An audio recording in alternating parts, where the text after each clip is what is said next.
Welcome to the 5th chapter of the exhibit of first glances, where walls come down, truths come out, and maybe, love wins.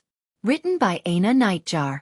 In this chapter, silence speaks louder than titles, and a tiny Victorian tea room becomes the stage for something long overdue. Quinn's been dodging fate, and one very charming prince, with sarcasm and scheduling spreadsheets.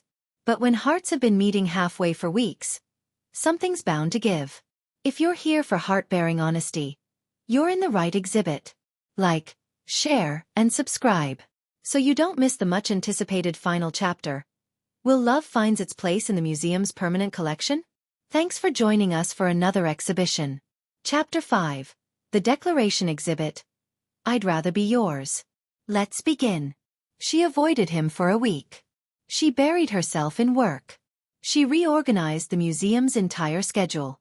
She even considered dating a taxidermist named Doug. But nothing felt right. Then she found him. In her favorite place. The tiny Victorian tea room diorama. The fake biscuits. The doll-sized teapot. He was staring at it like it could explain the universe. "You're mad," he said without looking. "I'm confused. Why hide it?" He gestured to the tiny tea set. "Because I finally met someone who didn't care about all that. Who argued with me about sarcophagi and fed me gummy bears behind the T-Rex.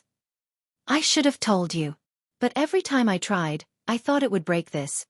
Whatever it is we have. You're ridiculous. And smitten. And a prince. Technically. I renounced most of it for a quiet life. You make it feel meaningful again."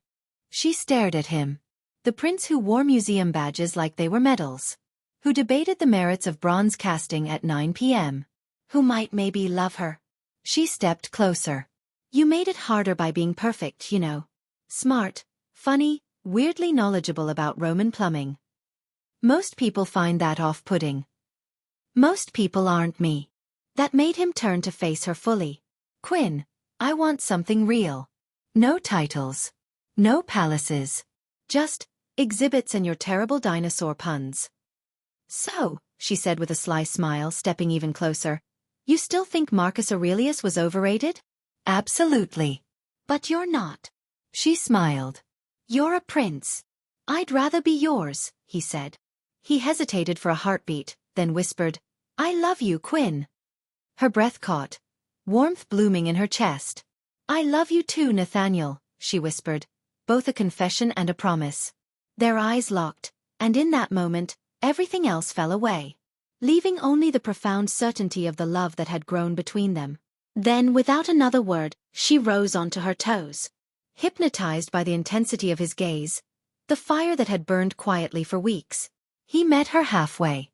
Their bodies obedient to what their words had finally caught up to. Arms wrapping around her with a tenderness that spoke of patience and waiting. She melted into him. Heart pounding, breath catching. And when their lips finally met, it was fierce, tender, and utterly consuming. Like the final line of a story that had taken its time getting there, but always knew its ending. And right there in that tea room, where make-believe finally gave way to something unmistakably real. It was, without question, better than any royal ball. A docent passed by and muttered, "Finally." And that was Chapter 5. Team Quinn or Team Nathaniel? Who needs to make the next move? What's your favorite moment so far in Quinn and Nathaniel's story? Tell us in the comments below. We're reading them all. Like, share, and turn on notifications, so you don't miss Chapter 6, where happily ever after might just get complicated.